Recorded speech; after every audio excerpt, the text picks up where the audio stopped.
Coucou tout le monde, voilà pour l'option numéro 2 de cette boîte afin cette fois-ci d'en faire une valise. Alors c'est celle que j'avais fait la première fois et que le téléphone m'a planté.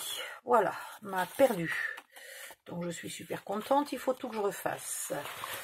J'ai quelques chutes là de papier scrap épais qui vont bien faire pour que je vous fasse les comment ça s'appelle, les sangles. Ok, alors j'en avais quand même déjà fait des sangles, il faudrait juste que je les retrouve parce que je vais peut-être pas refaire le boulot 250 fois à cause du téléphone. J'avais une grande de sangles et deux petites. Où sont les petites? Énigme, mystère et boule de gomme. Celle-là, elle est pliée, ça va pas faire. Bon, bah, c'est pas grave, je vais refaire. Voilà. Alors, vous coupez des bandes de 2 cm. Ok. Sur lesquelles vous faites de chaque côté. Je m'en vais vous en faire un peu pour vous montrer. Non. J'ai cru pendant une demi-seconde que j'avais retrouvé ce que je cherchais. Non. Bon. Donc, je prends un feutre à pointe très très fine. Ils en vendent régulièrement en Action. Par grand lot, il y a du moyen jusqu'au très très fin. Vous mettez, alors vous choisissez, hein, vous mettez à 2,5 ou 2 ou 3 mm du bord. Et après, vous restez toujours à la même distance. Hein, et vous faites vos petits traits de couture. C'est pas si lent que ce qu'on pense, hein, ça va quand même assez vite. Moi j'aime bien faire ça tranquillou en regardant la télé, en regardant un film sur mon ordinateur. Du coup on voit pas le temps passer, ça va très très bien. Voilà. Hop, hop, hop, hop, hop. Vous faites ça des deux côtés. Alors il va en falloir plusieurs des sangles.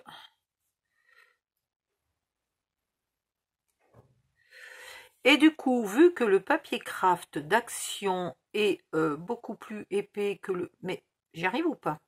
Que le blanc ou le noir, je pense que je vais tenter de ne décorer la valise, enfin de la doubler de papier scrap que à l'intérieur pour garder le style craft à l'extérieur et le style finalement des anciennes valises un peu en papier mâché, en carton, papier cartonné, je sais pas comment on appelait ça. Voilà. Ah, elles sont là. Sauvées. Sauvées, elles sont là. Très bien. Donc ici, vous arrondissez les deux bouts avec une perfo de coin, ronde. Et vous ancrez, alors en vintage photo, moi j'ancre en black soot, je sais pas comment ils appellent ça, black soot en théorie. Bref, en noir qui est pas très noir, qui est un peu gris là, qui est magnifique. J'aime beaucoup. Alors, soit vous ancrez que les bords. Si vous êtes en vintage photo ou en walnut stain, vous pouvez bien entendu donner des effets là de partout. Hein, ensuite, c'est là mon souci, c'est que comme je l'ai déjà faite et déjà coupée, et etc., je suis un peu coincée. Mais en fait, j'étais partie du bord. Voilà. J'ai fait un trait là au milieu, donc à 1 cm. J'ai fait un trait tout le long. Et je suis partie d'un bord. Et j'ai fait des trous là tous les 2 cm. J'ai fait des trous pas trop gros. J'ai fait des trous avec ce côté-là de la perfo. Si vous n'avez pas mieux qu'une perfo d'écolier pour classeur, vos trous seront un peu plus gros, mais c'est pas très grave. Hein, voilà. Et vous allez jusqu'au bout. Ensuite, il va falloir mesurer. Donc, le premier pli va être à 1,5 de ce trou, puisque la bande, elle fait 2. La bande, elle fait 2, là, donc je veux être à 1,5 pour pas être en bas. Deux manières. c'est tout simple. Est-ce que par rapport au pli, on est quand même là, le trou qui soit pas plus bas que le bord du couvercle, ok? Même si vous arrivez à le faire au milieu, c'est parfait. Après, vous faites des trous tous les 2 cm. Et ici, il faut que ça soit un peu plus court que la charnière. Voilà, tout simplement. Et là, évidemment, ça fait 20 cm. Hein. Entre les deux plis, ça fait 20 cm. Alors là, comme j'en ai déjà fait une et que je voudrais absolument que la deuxième soit tout à fait identique, je l'arrondis en bas et je marque mes trous. Alors moi je les marque au feutre parce que je vois plus maintenant le crayon papier sur le craft, c'est pas assez visible et je ne peux pas faire mes trous après à la perfo. C'est ballot, hein, quand on y voit quick. Voilà. Ici je vais marquer un petit repère pour me dire qu'il faudrait que je fasse un pli. Et là je vais marquer un repère pour dire que c'est là que je vais faire mon arrondi. Et puis voilà. Pas plus compliqué que ça, comme ça j'ai les deux qui sont identiques. Alors, pas plus compliqué si je trouve des ciseaux. Là, je vais donc arrondir. Hop. À 1. Voilà. Mon arrondi, il est là. Mon pli, je vais le faire au massicot. Et mes trous. Tac, zim, boum. Et hop là. Maintenant que j'ai des repères bien noirs, bien foncés, là, c'est extraordinaire.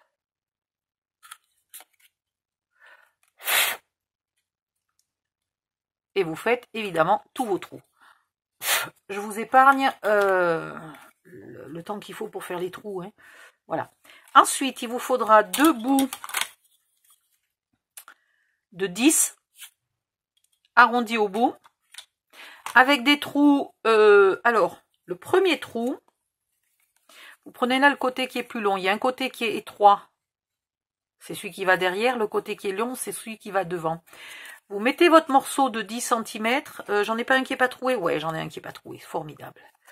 Vous mettez votre morceau de 10 cm là, à ras du pli. Ok, au fond du pli. Et ici, ça vous donne le repère de votre premier trou. Ouh! Pourquoi chaque fois je fais ça? Bon, faut que je gomme.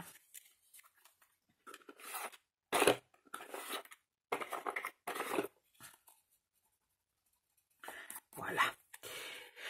Ça vous donne le repère de votre premier trou. Vous faites vos traits. Votre trait, pardon. Au centre, à 1 cm.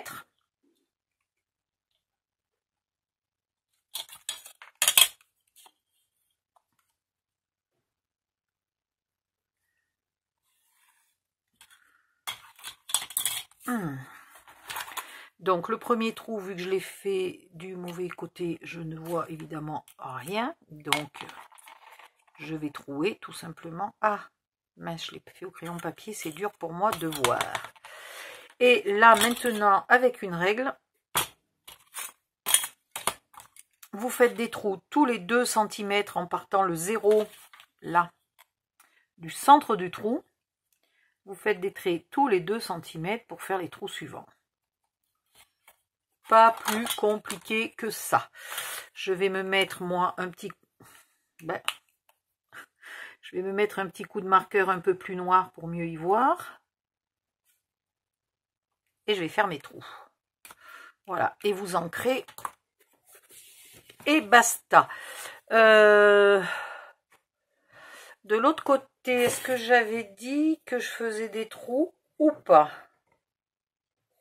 Alors le seul truc qui est con, c'est que si je recouvre pas là de papier craft, je cache pas ma charnière. C'est quand même dommage. Je sais pas comment je vais faire.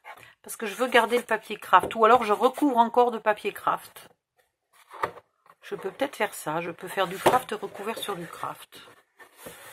Parce qu'il faut quand même que je cache ça. Je viens d'y penser, c'est pas possible. Il faut quand même que je cache ça. Bon, je vais réfléchir. Là, elle arrive ici. et elle s'arrête là, parce que si on en met ici, ça va être plié dans la charnière, ça va être la misère. Donc on s'arrête ici. Là, on s'arrête ici. Ici, vous faites un repère à 5 cm du bord.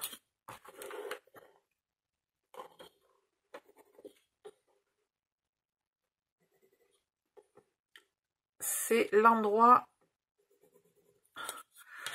où on mettra, voilà, c'est la limite là pour mettre la baguette. Hop, alors on le mettra légèrement dessus pour camoufler le trait, hein. Mais voilà, ok. Et devant, il va falloir encore mettre une poignée. Alors, comment je vais faire la poignée? C'est encore une bonne question. Est-ce que j'ai envie que la poignée, elle fasse aussi 2 cm? Ça me paraît pas mal. Ça me paraît suffisant, une poignée de 2 cm. Ouais. Là, je vais mesurer mes 5 cm pour savoir ce que j'ai à faire.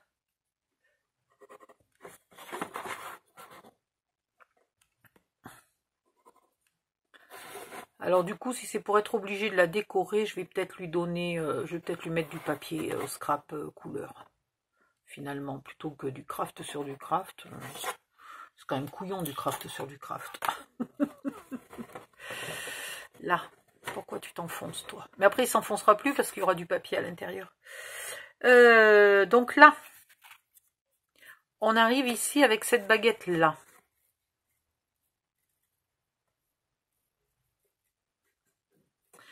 Donc, à peu près, c'est pas à peu près, c'est au milieu. Une poignée, ça se met pas à peu près au milieu, hein, Odile. Alors, je vais faire le milieu. On est à combien? On est à 10,5. Voilà.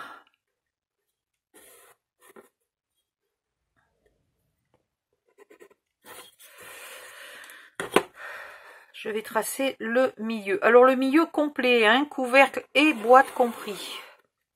Couvercle fermé et boîte compris.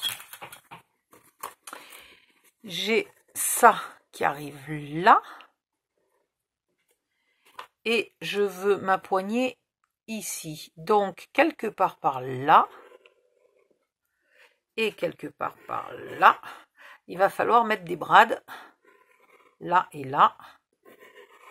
Voilà. Évidemment, ils sont pas mesurés, hein, paniquez pas. Et donc, entre les deux, là, sur celui-là, il y aura la poignée. Alors, maintenant, question, est-ce que je fais ma poignée qui part d'ici, qui vient se remettre là, là qui se courbe, qui vient se remettre là et qui part là, en un seul morceau? C'est pas con en un seul morceau, hein?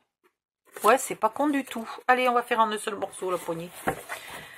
Donc, la poignée, je ne sais pas encore quelle longueur elle va faire, mais elle fait 2 de large. Elle est arrondie d'un bout, elle sera arrondie des 2 bouts, mais pour l'instant, je ne connais pas la taille du deuxième bout. Elle n'aura pas des trous tous les 2 cm, évidemment.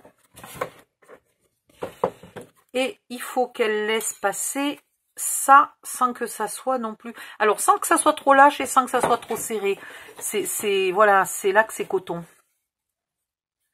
Sans que ça soit trop lâche et sans que ça soit trop serré. Donc, je vais mettre, si mon brad est là, je vais mettre 1,5. Ça, je mets le brad au milieu. Ça me paraît pas mal, 1,5. Alors, on va y aller. Sur l'envers, je vais mesurer 1,5 à partir du bout. Si je me mettais dans ce sens-là, ce serait peut-être plus simple pour vous de partir du 0. Hein. Donc, à 1,5, je vais avoir rien, mais un repère. Il me faut 2 cm. Donc, à 3,5, j'ai mon deuxième repère et je rajoute 1,5. Voilà. Donc là, maintenant, à la moitié des 1,5 chaque fois. Donc à 1,75 à chaque fois. Vous faites un petit trait. Là, je vais faire mon trait à 1 cm. Pas plus loin que le dernier repère qu'on a mis. pour pas que ça se voit.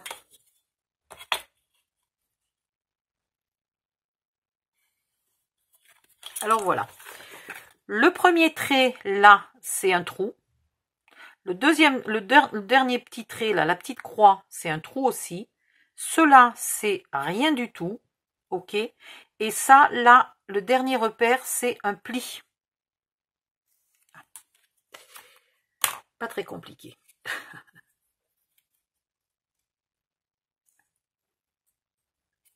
Voilà. Là, c'est un pli. Et là, il faut que je fasse ma poignée. Donc, on va quand même mesurer cette chute de papier pour savoir ce qu'on est en train de faire. On a une chute de 25. C'est normal puisque c'est les chutes de là. Donc, c'est 25. OK. Et bien là, je vais faire pareil. Et je pense que la poignée aura la bonne taille. Je vais vous dire ça tout de suite. À 0,75, je fais une première marque. À 2, c'est une petite... À 1,5, pardon, c'est une petite marque. À 3,5, c'est une petite marque. À 5, c'est un pli. Et à 4,25, c'est une petite croix. Puis je fais... Viens ici, toi, t'es pas au centre. Puis je fais mes repères à 1 cm. Dans ce sens-là.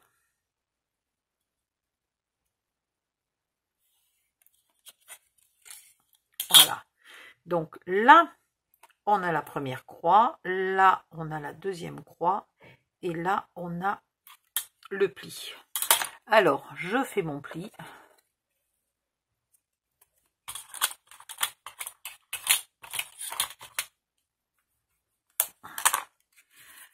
J'arrondis les bouts et on va voir si la poignée n'est pas trop longue. Maintenant, je mets à peu près là où j'avais mis là tout à l'heure mes dessins à la con. Et on est d'accord que j'ai une poignée, mais alors de 10 fois trop longue. Il faudrait qu'elle soit à peu près là. Donc il faudrait que j'enlève à peu près 4 cm. Allez, c'était bien la peine. Heureusement que vous regardez la vidéo en entier avant de commencer. Donc le morceau qui à la base faisait 25, vous le réduisez à 21.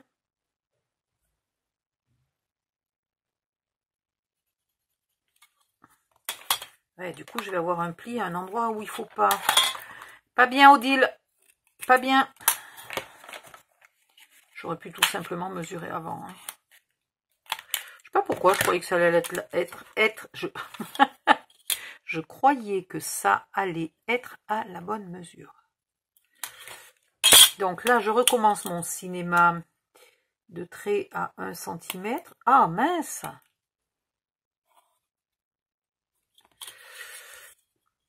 De trou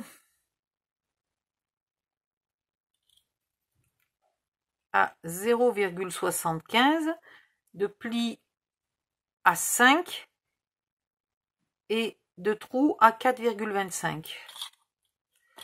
Voilà. Et là, si c'est pas bon, je serai quitte pour reprendre une chute et recommencer parce qu'il va y avoir trop de plis et ça va finir par être trop moche. Je simule ma poignée et là, oui, elle est bonne. Regardez, à quelque chose près. Hein. Je suis où? Voilà. On a une poignée d'une taille honnête. Donc on est d'accord, vous faites ça sur une chute de 21 cm de long, 2 cm de large, un trait au centre à 1 cm, un premier repère à 0,75, un deuxième repère à 4,25 et un pli à 5. Voilà. Et vous pouvez faire deux autres repères là, un à 1,5 du bout et à 1,5 du pli. Vous faites deux repères parce que c'est là où on mettra la colle. Et au milieu, là, surtout pas de colle. Voilà, je vais le faire de ce côté-là. 1,5, là c'est mon repère de colle. Et là, 1,5, c'est mon repère de colle. Et j'ai l'impression que c'est mon trait là de 0,75. Si, il est bon mon trait de 0,75. Voilà. Donc, je vais faire mes trous. Alors là, par contre, vous ne faites absolument pas des trous avec une grosse perfo d'écolier. Si vous n'avez pas la crocodile, vous faites des trous avec juste une pointe d'aiguille ou un petit outil qui fait des trous. C'est juste pour passer un petit brad. Il ne faut pas que ça soit trop gros le trou, hein. Sinon le brad il va passer à travers. Voilà. Non, c'est pas ça. C'est ça.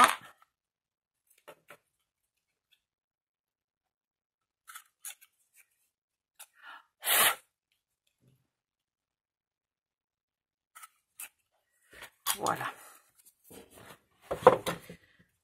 Je vais ancrer les bords de tout ça. Et après, on va faire les bons repères de collage ici. Ouh, attendez, je vais ouvrir la fenêtre. Donc, je vais me mettre sur pause. Je vais ancrer tout ça. Je vais finir mes trous. Là, j'ai des trous à finir. Là, j'ai des trous à finir. J'ai les coutures à faire sur absolument tous mes morceaux. La poignée, vous n'oubliez pas de faire recto verso les coutures et les trous. Si vous avez une machine à coudre et que vous en sentez le courage, en allant délicatement, vous pouvez faire une vraie couture. Entraînez-vous sur des chutes et vous faites une vraie couture au lieu d'une couture dessinée. Vous verrez, c'est magnifique. Voilà, je fais tout ça et j'ouvre la fenêtre parce que je meurs de chaud et je reviens. À tout de suite. Pardon, je vérifie que la caméra a bien redémarré. Me revoilà. Alors, les petits bouts, il faut les ancrer et faire les coutures des deux côtés.